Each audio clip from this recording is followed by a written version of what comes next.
I am hopeful that we'll have a couple more people here because I have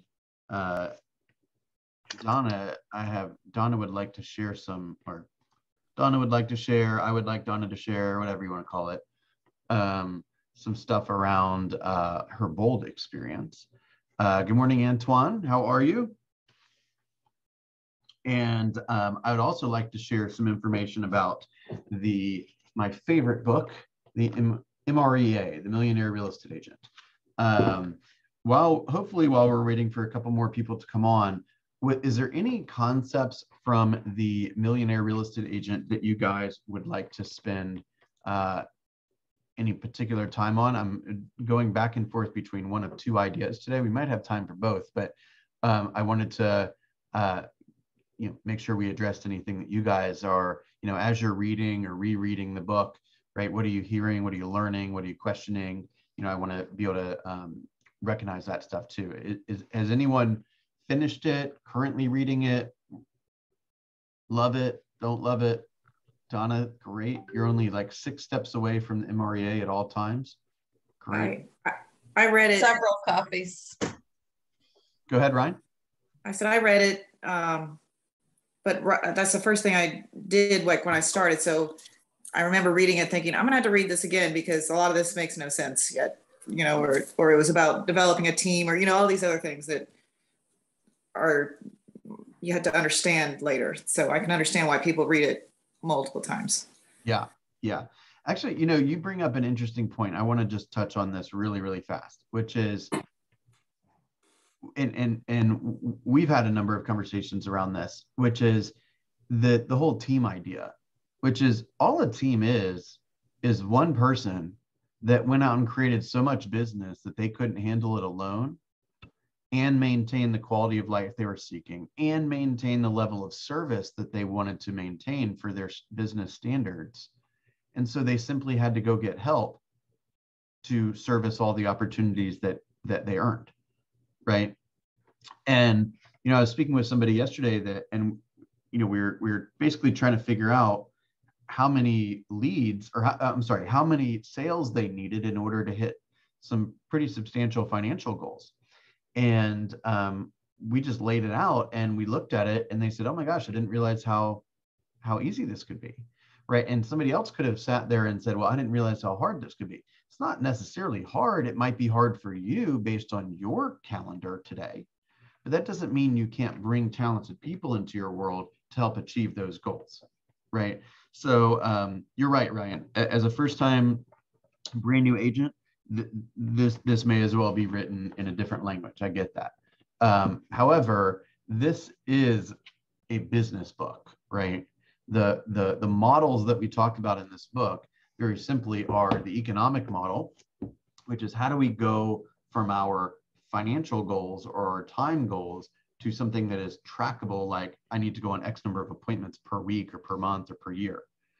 Once we identify that, we go to the lead generation model, which basically shows us where are all these people going to come from, right? What are the sources of these leads going to be? Online, offline, open houses, cold calls, sphere of influence, technology, blah, blah, blah, right? Then once we start having all these leads come into our systems, we're starting to spend some money and make some money. So we want to make sure that everything is within kind of the boundaries, if you will, of best practices. That's the budget model.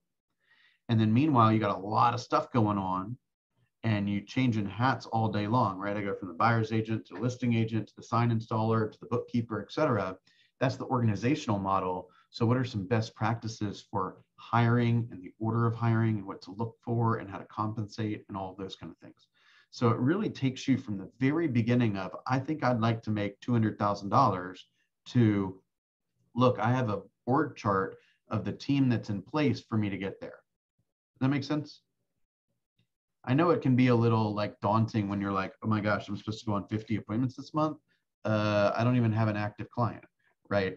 But understand that it's the same way you get one client is the same way you get 50, right? So those are the habits that we need to build. Okay, so I want to turn over the floor to Donna for a second. We were having a great call this morning, and she and I were just talking about her Bold experience, and and these kind of things. And I just wanted to ask you if you could share a little bit about what we were speaking about this morning, and then we'll jump right in to some MREA concepts. Okay. Okay, I'm happy to. Thank you, Bill.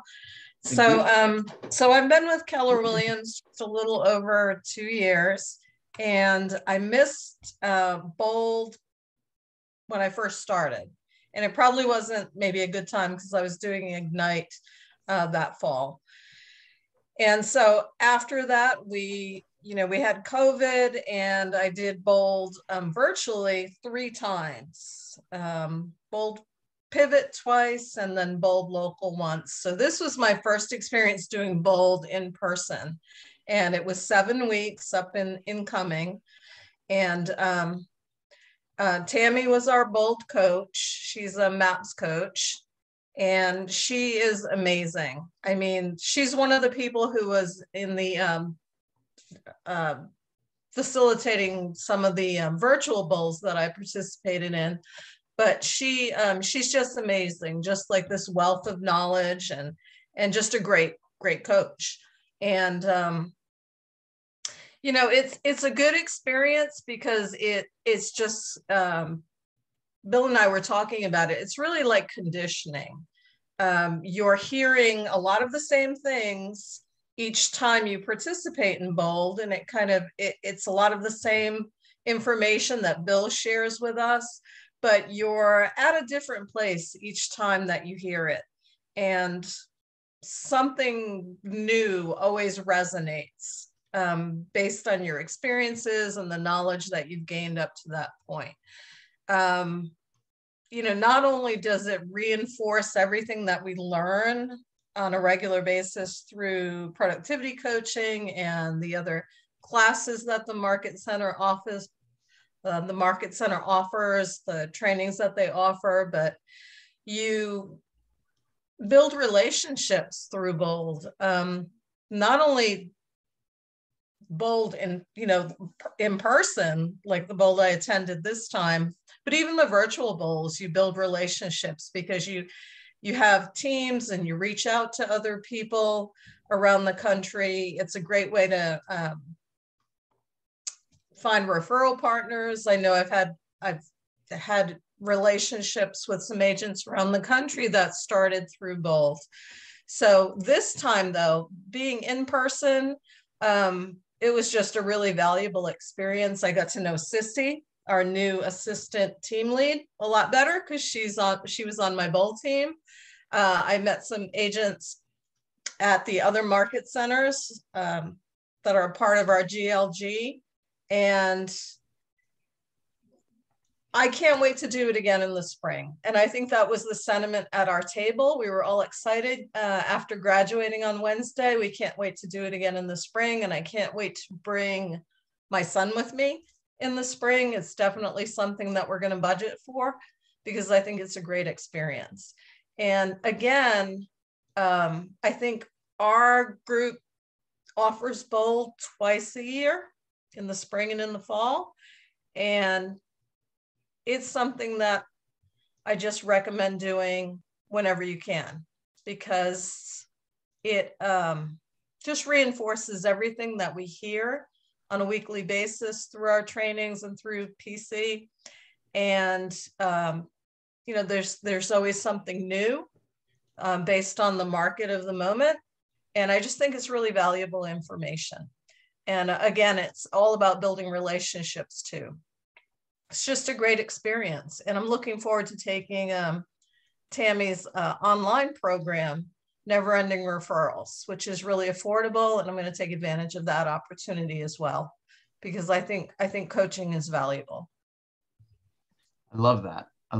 I think it's, we're all always at a different, like Ryan was just saying, we're always at a different position in our personal life and in our business and financially and our mindset and all of that.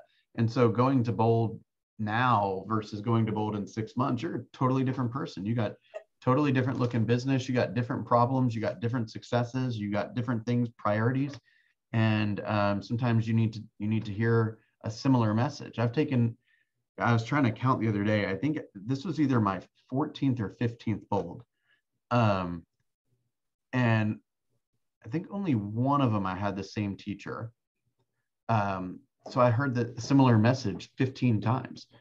Mhm. But the first time I took it back in 2011, no one was talking about golden letters, right? So it's different material. It's different priorities. It's different market of the moment type suggestions, right? So thank you for sharing that, Donna. Does anyone have any questions?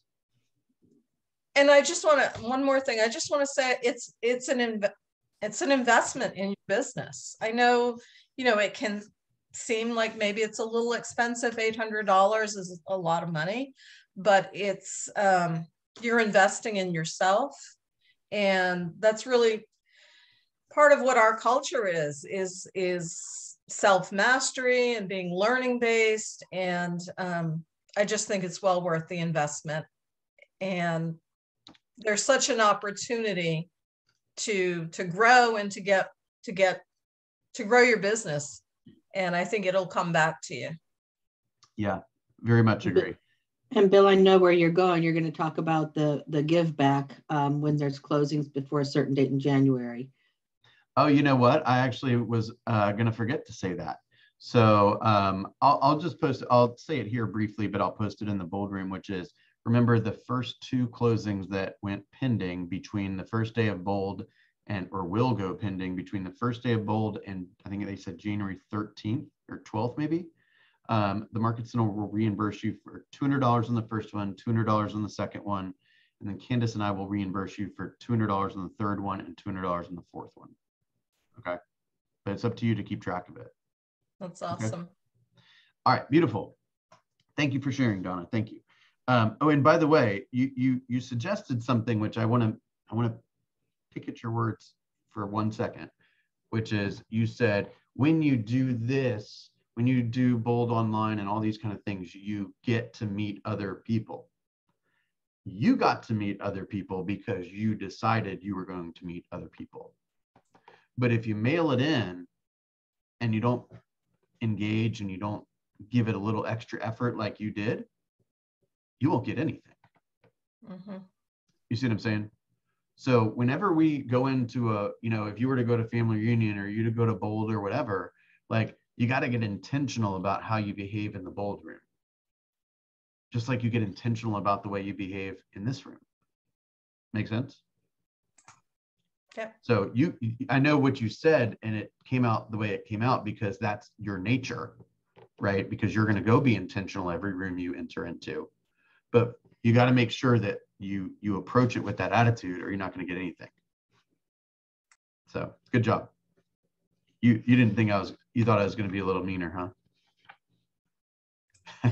Not at all. Not at all. All right. Okay. There's a couple of concepts I want to talk about in the MREA book. Okay. The first one is, well, just so I understand, who's read this? Who's read the MREA book or who has a copy of it? Who is in the middle of reading it?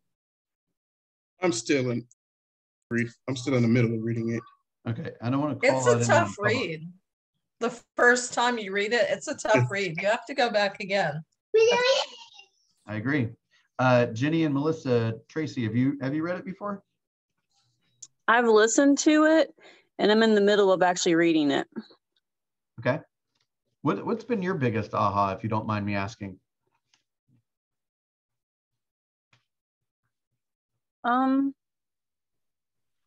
I guess just building your team. So, what does that mean to you as a newer agent? When I listened to it the first time, I'm like, that's so far from me because I'm just getting started. Now it's starting to make a little more sense reading it. And also, not limiting my beliefs. That's another big haha. So. Okay, cool. Tracy, have you read it? Melissa, have you read it? You're on mute. Tracy, we got to figure out your voice thing. Sorry about I've read it. Go ahead, Melissa. And I recently went back just to look over the economic models, but it's something that I want to like start reading again, because kind of like Ryan, I read it at the very beginning and it made sense, but I definitely need to dig a little deeper. Okay. Anyone else want to share? I think still oddly, the biggest aha for me from that book was the whole thing about Abraham Lincoln and how many times he failed before he became president. And if he'd given up, in one of those many times before, he never would have, gotten there. And so that just really resonated with me, that, you're going to fail and you just got to keep going and keep trying and don't give up. Because I think it's easy to fail and just go, oh, that didn't work, but so I mean, I know that isn't really part of the book, but that's really what kind of struck me. But that is part of the book. Right. Well, I mean, but it's not like a model or something, but it was just like that. I was like, oh, okay. But it's equally as important, or it wouldn't have made the cut. Right. And I think that interestingly enough, it's not just what could have changed or would have changed for him. Think about the impact that he had on our country, right? Look at all the people that were impacted because he decided to keep going. You see what I'm saying? I mean, every single person in our country would be behaving differently. Every one of them. I love that we always hear about people's successes. It's like, oh, Steve Jobs, made this incredible company and this incredible thing, but they don't talk about the design failures that they've had.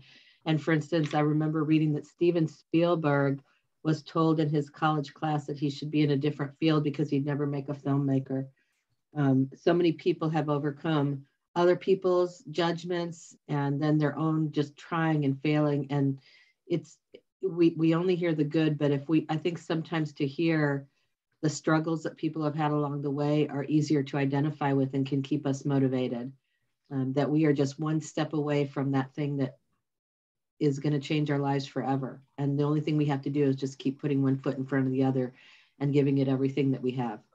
It kind of reminds me, what you never found, like, you guys know, outside of people that have disabilities, have you ever met like a 40-year-old that couldn't walk? Right. It's not like they like still crawling around saying, hey, I had trouble doing this walking thing, so I just stopped trying. I mean, that sounds ridiculous, right?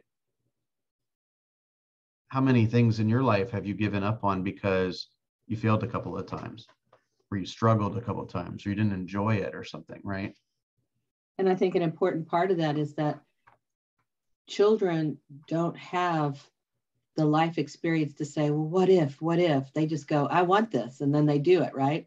And the same with, I see that with younger real estate agents. They're fearless because they haven't had the life experiences that sometimes cause our self-limiting beliefs of, oh, well, if that might hurt, somebody might reject me. Well, they just think, I'm going to go door knock, I'm going to go do this, I'm going to go make this happen.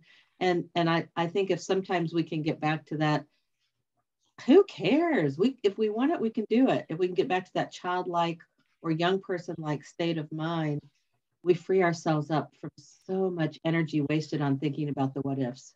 Yeah. You ever been on a ski hill and you're going down the hill and all of a sudden like a 4-year-old like zooms down the hill even faster than you? Yeah.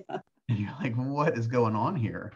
Like, it's because they're not afraid of falling, right? They're like, I want to be an astronaut when I grow up. And they're not saying like, oh, well, I have to go to school and then I have to study this and I have to do that. They just want it and they go do what it takes to get there. You see what I'm saying? I'm looking for that. That was my husband's goal when he started skiing, was that because he was an adult, he was like 30, and he said, my goal is to ski like a 5-year-old. Yeah, exactly. Exactly.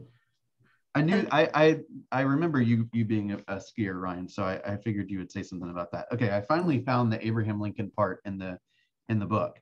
Let me just say this out loud to you guys. In 1832, he failed in business, went bankrupt.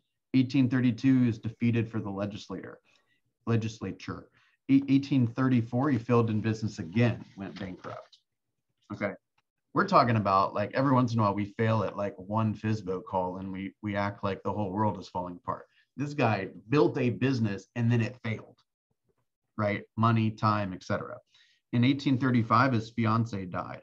In 1836, nervous breakdown. In 1838, defeated an election. 1843, defeated for U.S. Congress. 1848, defeated for U.S. Congress. 1855, defeated for U.S. Senate. 1856, defeated for vice president. 1858, defeated for U.S. Senate again. And then 1860, elected president of the United States. Right? I mean, that's a lot of failure, but it's also a lot of learning. Make sense? Thank you very much for bringing that up, Ryan. Thank you. That is on page 61. That's part of the one of the myth understandings, which the myth is having a goal and not fully realizing it is a negative thing. The truth is having a goal and not trying to achieve it is a negative thing. Right. All right. I want to spend a minute focusing. I'm on page 71, the 9 ways that the millionaire real estate agent thinks. And I want you to replace the word millionaire real estate agent with whatever you happen to be. The 9 ways that a brand new agent thinks. The 9 ways that somebody who's been in the business for 6 months and has had 0 transaction thinks. It doesn't matter. It's the same ideas across the board. Okay. The first couple are what Gary calls foundational. Think powered by a big why, and think big goals and big models. Okay. And the idea is and I'm sure Candace has mentioned this on a lot of her calls, and I've certainly mentioned this on a lot of mine, which is this business is stressful, right? You're going to have some disappointing days. I wish I could tell you it was going to be different. It's not going to be different, right? There's going to be some super high highs. There's going to be some pretty crappy days, okay? And a lot of stress. And the reason why a lot of us put up with that is because we can have the opportunity to be rewarded substantially financially and rewarded substantially by the impact that we make in our community, right? And the families that we're able to support and help. And oftentimes we have to have a cause that is so big, right, that it allows us to overcome those stressful moments, right? It's like, let's say your big why. Does anyone want to share their big why?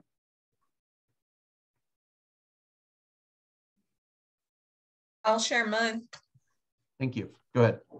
So my big why has always been to help my daughters to have children. My daughters have had difficulty getting pregnant, and I helped my first daughter with IVF, and I'm helping my second daughter with IVF. That's my big why. I want them to have the experience of having families of their own. I've been blessed with 4 children, and I want them to have that. And that's really my big why. That's what pushes me forward. Yeah, that's a big deal. I can't wait for the day, Donna, where that is like a stepping stone for the next version of your big why. Right? My big why is so that the grandkids that I helped be born can achieve this or can have this or something like that, right? That's even a bigger version of that. That's there too. Believe me, yeah. I'm always thinking of that. I want that legacy. Right. And so if you have a seller that, should accept an offer and doesn't, or a buyer who switches jobs right before closing and can't buy, or like something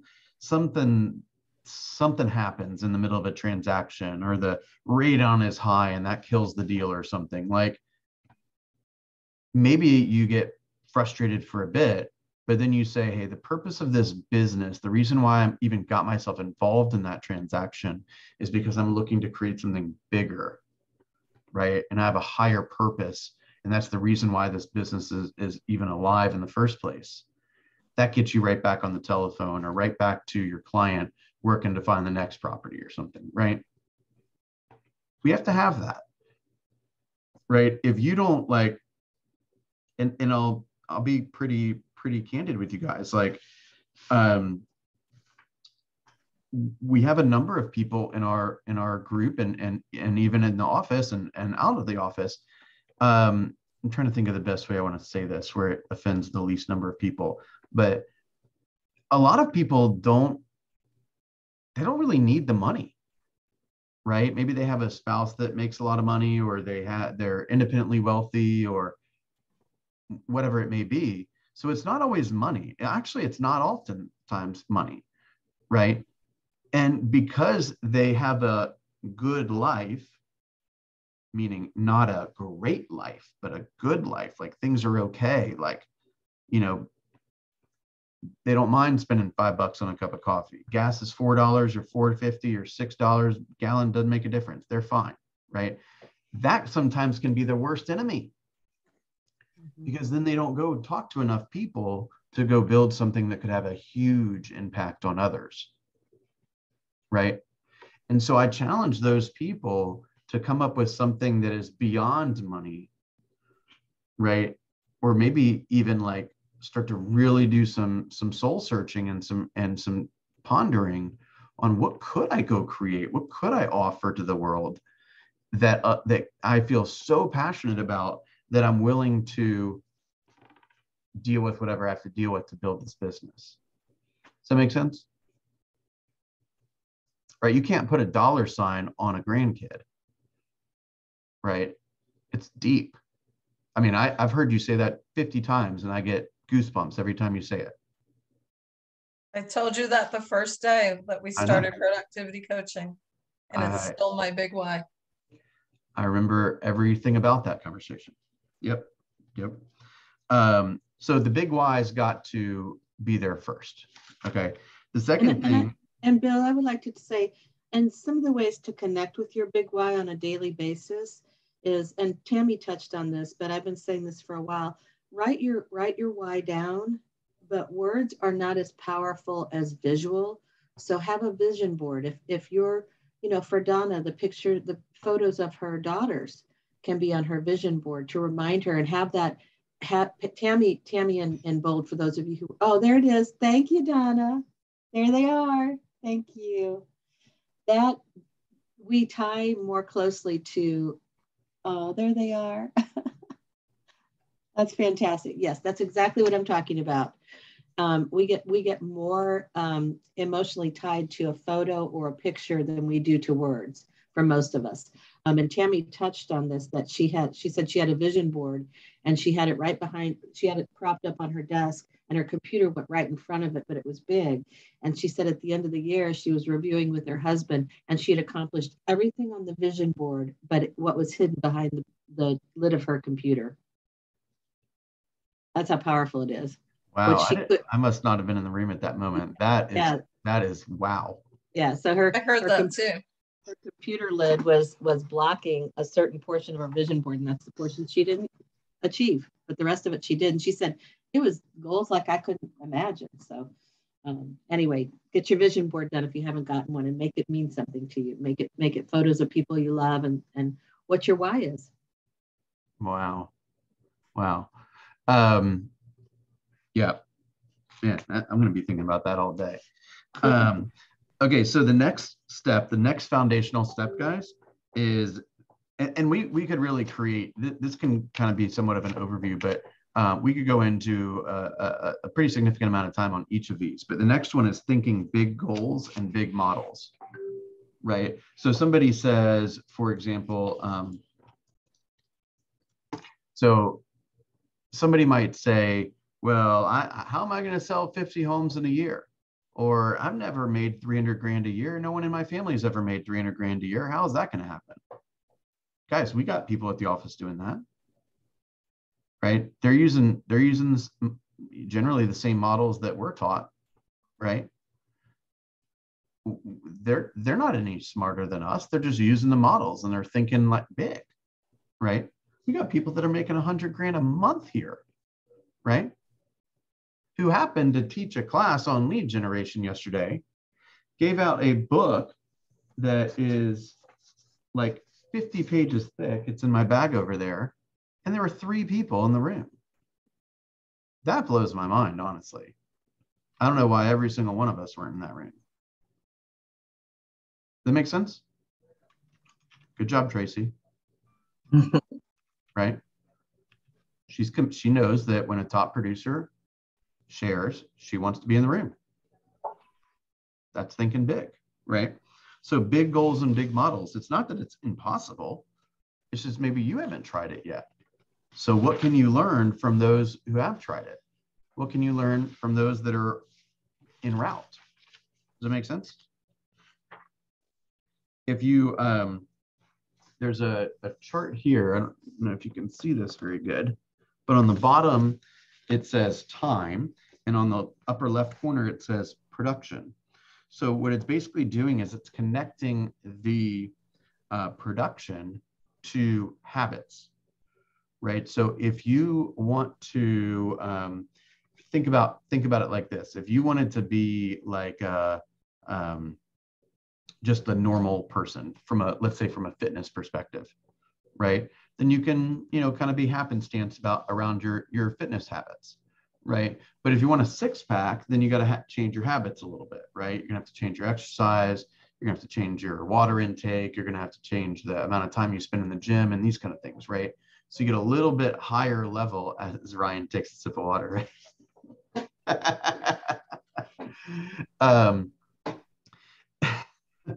So you're gonna have to change your habits a bit in order to kind of take your fitness to the next level. But what about the guys that are competing in like the bodybuilding contests and stuff, right? They can't have the habits that they had when they just had a little six pack. They got to have bodybuilding type habits. You see what I'm saying? So a agent that just hangs their license somewhere that isn't doing much production, their habits are, they generally don't have that many habits, to be honest. If they had better habits, they'd sell some homes, right? But as your desire for more success increases, your discipline to maintain those habits and build the next round of habits are going to have to increase as well. Make sense? Like Donna and I were talking about that this morning, right? She's had a habit for a long time. And last week it kind of wavered a little bit. And it became very clear based on her mindset and her results. So this morning we went back and we said, how do we recreate the habit that we know works? And how do we squash the habit that we know does not work? Make sense? So what do you think are some habits of a millionaire real estate agent? Or what do you think some habits of a successful real estate agent are?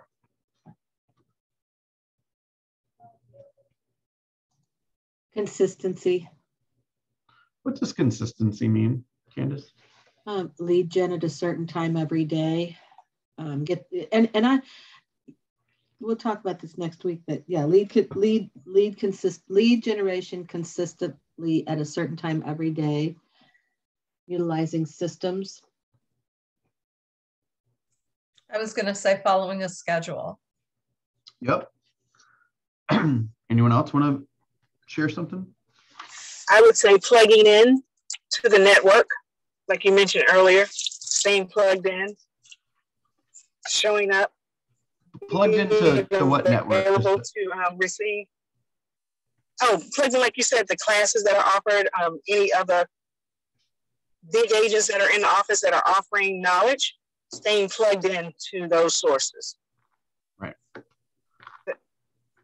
What was the thing you said right after that? Because I think I cut you off. That's a good question. Staying plugged into the resources, attending the classes that they offer, just letting, I forgot exactly what I said, but that's the gist of it. Anyone else want to share?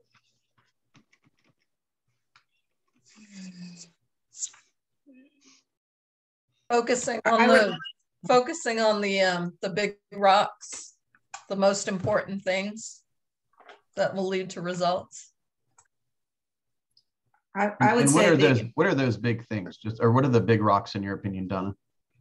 Definitely lead generation. I think the the agent's job description. I was hoping somebody would say that. What is the agent's job description? Well, lead generation, lead follow-up, setting appointments, negotiating contracts, and practicing in role play. Now, you must have thought about that a lot because you didn't even have to look anywhere to find that. Well, that's the important stuff. That's what we should be doing every day. Donna, I've been so impressed with you. We've been hanging out since 7:45 and you've just been impressing me left and right. Thank you. Ryan, what were you going to say? Oh, I was going to say, it's to be successful, you have to be able to adapt to the changes in the market and in whatever's happening. Very good. So what is, give me a little bit more. What does that mean? Give me an example of something you might have to adapt to. Well, just right now we're in a heavy sellers market. It's a whole different kind of ball game. There was, of course, you just went through COVID, which I wasn't an agent really when that first happened, but I'm sure that made everyone scramble to, that was like a boom, you got to totally adapt, and people had to alter how they sold homes, how they interacted with people, how you could do open houses or virtual open houses, or like you'd have to be able to think and how to react to the market. And then that led to this huge demand of people all of a sudden moving, and wanting to move, and different needs maybe, all of a sudden a home office or a gym or a pool is a lot more important than it was before, or, just things happening in the market. And at some point it'll go the other way. And all of a sudden we'll have all these houses on the market and no buyers. So you have to be ready for that too. I think it changes your strategy on how you're going to market to people, or what you're looking for, or how you are going to present contracts or write contracts. It depends on knowing the market and what is happening. Yeah, man, those days were so interesting back then. Candace, I know you remember. It's like, oh, you like this house? Great. Yeah, I'll think about it for a couple months and see, maybe I'll make a decision in September about whether I want to buy this one or not. Now it's like, you better make a decision before you get in the car, and you better be 10% over list price or you don't have a chance, right? There was absolutely no need for knock way back then, right? Yeah. And literally homes were on the market, like the average days on the market was like almost 300 days. It was insane. Now it's like 4.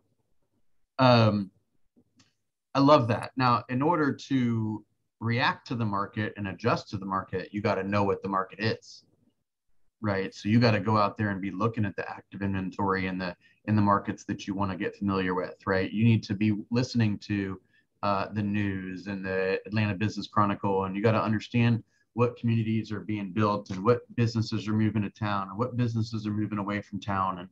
And it's not just walking people in and out of homes. There's a lot more to it, right? If you want to be the best, right? Well, and knowing not even that, but just the whole market with the changes and things like the open doors and the Zillows and all those types of things, and how that affects it. And you can't ignore it, and you can't pretend like that's not an issue.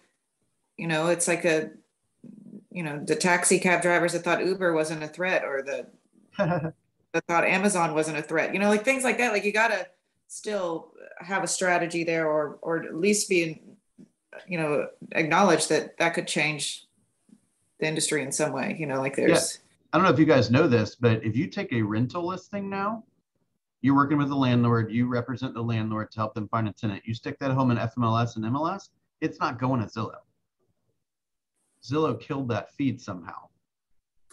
Okay. So it'll go to some of the other sites, but it's not going to Zillow. So like we listed a place the other day, it didn't go to Zillow. We didn't realize it didn't go to Zillow.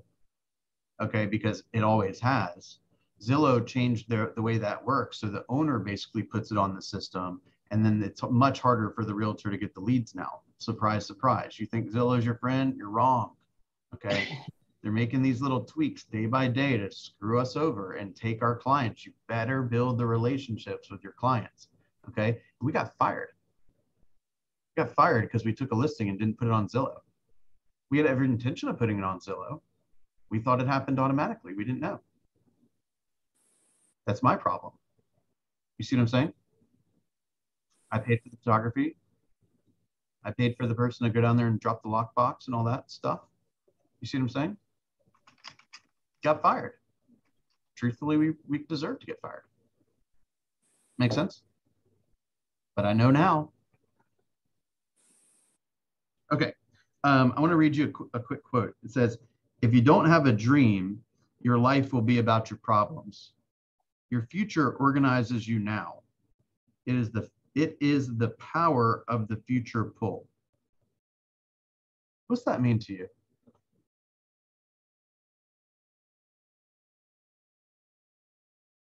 If you don't have a dream, your life will be about your problems. Sounds like you're just focused on now and not what you're trying to build for your future. So everything getting in the way now, you're letting it hinder you from anything that you could accomplish in the future. That's exactly right. Good job. Thank you. That's exactly right. All right, I'm going to go through this list of the other ways that a millionaire agent, real estate agent thinks. And then maybe next week we will go and we'll kind of break it down a little bit more so you have a better idea of what we'll talk about, and we'll go into a good bit more detail. And this can almost become like almost like a book club or study club on Fridays to really dig into the MRE book if you guys are finding value there, okay? The other 9 or really 6 supportive ways that a millionaire real estate agent thinks are they think possibilities, right? Is it possible that somebody can get in a home without a real estate agent? Yeah, Open Door figured that out. I saw a YouTube video the other day about how there is a company in Silicon Valley that is basically putting robots by the front door of their listings, okay? And the robots are connected to like a conference center at the real estate office. And then as the person comes in the room or comes inside the house, the robot essentially is notified, and the command center, so to speak, is notified.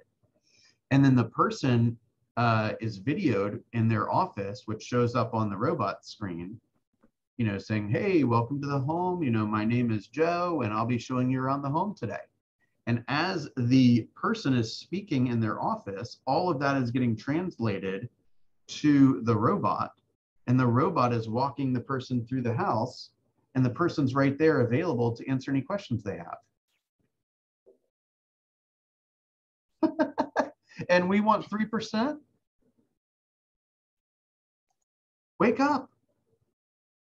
We're going to have to, we can't run the business the way we used to run it. Like, the only way we're going to avoid things like that is to have deep relationships. You follow what I'm saying? 3% is not going to be around much longer. That is my opinion. Okay. Which means you either need to curtail your lifestyle or have more clients. And I would prefer to have more clients. Right? Think action. Don't just go to these classes for entertainment, like Aubrey always says. Right? Don't get entertained. Learn something and put it into action. Think without fear, like we were talking about this morning with the ski slopes. Right? Think progress. Right? Every time we try something, we learn something, and we tweak it for next time. That's what we do with on Thursdays with role play. Right? Somebody says something one way, and we encourage them to think about saying it a different way. We practice more and more. We're making progress every day. Think competitively and strategically. Think standards, right? That's kind of what we were talking about at the very beginning. A team is only one person that went and created so much business, they could not handle it themselves while maintaining the standard for their level of service, or while maintaining the standard for the lifestyle that they desired, right? Their work-life balance and whatnot. And then think service. You guys have heard me say 100 times, we're basically just really well-paid concierges, right? Sometimes we help with houses, sometimes we help with other stuff. And all that's okay because we're servants, right? We are looking to help people that have challenges, right? And we will maintain and build those deep relationships when people know when they're in the room with me, I'm looking for a way to help them. If I can help them, I'll get everything I want. But if I lead with me, they're probably not going to be so interested.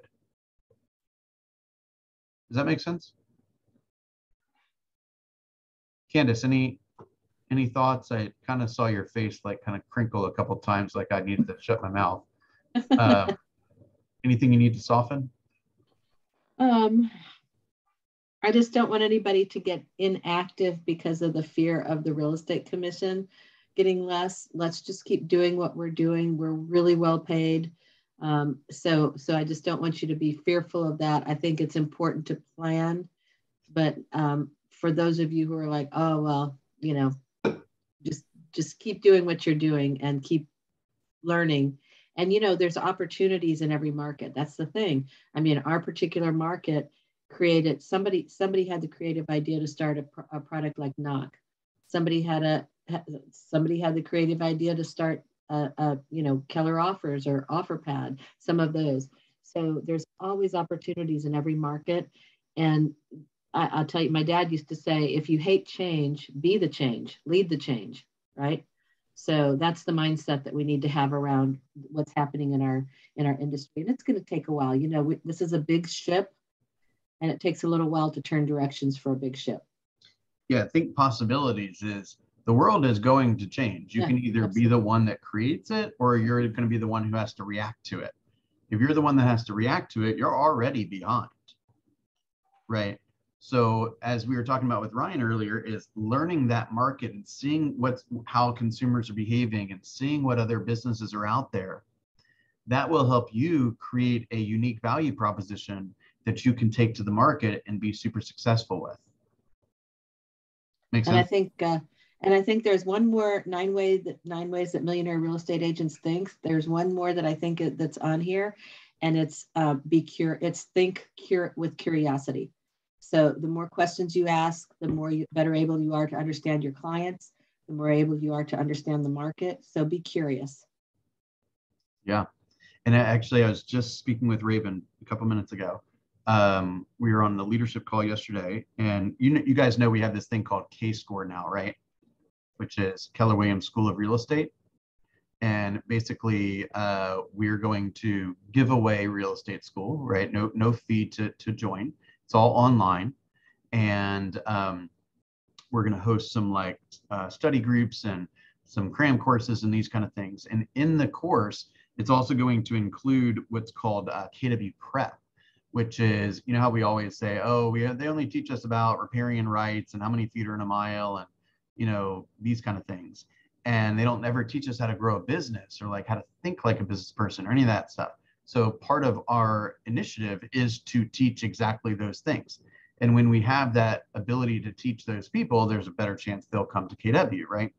And I looked at that and I said, I looked at it a bit negatively. I was like, I don't know. I'm just going to give away school to a bunch of people. Like, you know, we're going to make the barrier of entry even lower.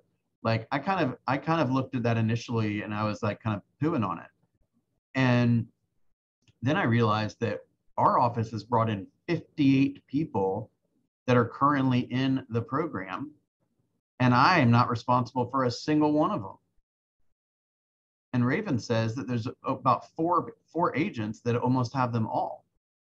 And I said, no, I'm not losing. I'm going to go win. So the first person I went to go talk to today was Raven. I said, Raven, I need to know everything about this, right? Because I'm not losing to y'all. Does that make sense? Donna, you got a bunch of the people in there, don't you? You're one of those 4. I knew it. All right, I'm coming for you. All right. Gotta catch me. I know. I'm going to have to pick your brain a little bit. All right, Donna, what's your one thing for today? Well, my one thing for today is personal. It's my my granddaughter's birthday tomorrow. She'll be 2, so I need to go out and get a special present. I haven't had the chance to do that. We're leaving for Florida first thing in the morning. Her party's at 12, so I need to get on that today. Cool. You know who's going to be at that store? Potential client. That's right. That's right. You can go have fun and live a personal life while keeping in mind that you're a real estate agent. Go put that Kelly's hat on and go shopping. I always have my name badge on and business cards in my pocket and my app on my phone, and I'm not a secret agent. Believe me, I'm not afraid to talk to anyone about real estate. And like I said, you've been impressing me all day. Thank you. Ryan, what is your one thing for today? Well, I am about to come in for the investor meeting, which I want to definitely learn more about. But then I also have several people to follow up. I was at a party last night and talked to a few people that have some potential leads, mainly like their adult children that they think want to move. So I got to. Or that they want to move, right? Out of the basement? No. They're like, they live in Buckhead and like, but now they have kids and they're realizing that they need to, they lived up in the burbs, and then you're younger and you're like, I'm not living outside the perimeter, and then you start to get a family and you're like, oh, it was kind of nice up there. Yeah. So. That's awesome. That's how it happens. Great job. Jenny, what's your one thing for today? Lead gen and some follow-up. Okay. Antoine.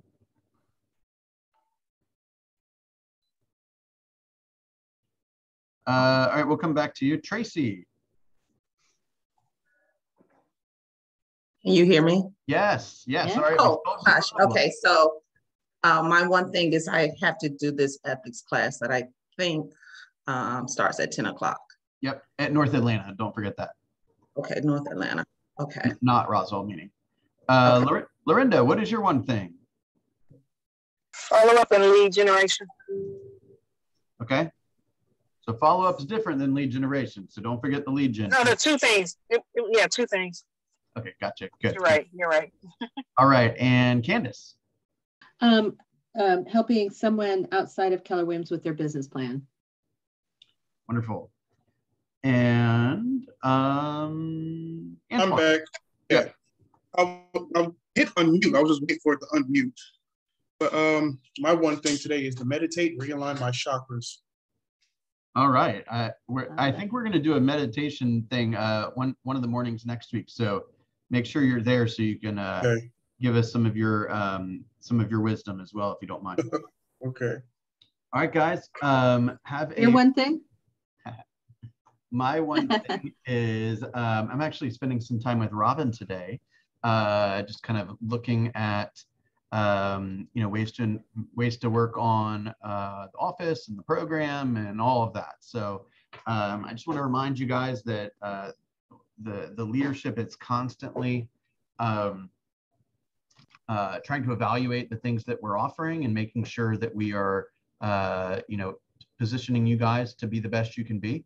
And I know for a fact that myself and Candace and Robin and Sissy and the rest of us would love to hear your ideas. So if you see something you like, let us know. If you see something you don't like, let us know, because we're constantly trying to deliver the environment and the support systems to help you grow. So appreciate you being here today, and have a wonderful weekend. Thank you, everybody. Thank you, Bill. Have a great weekend.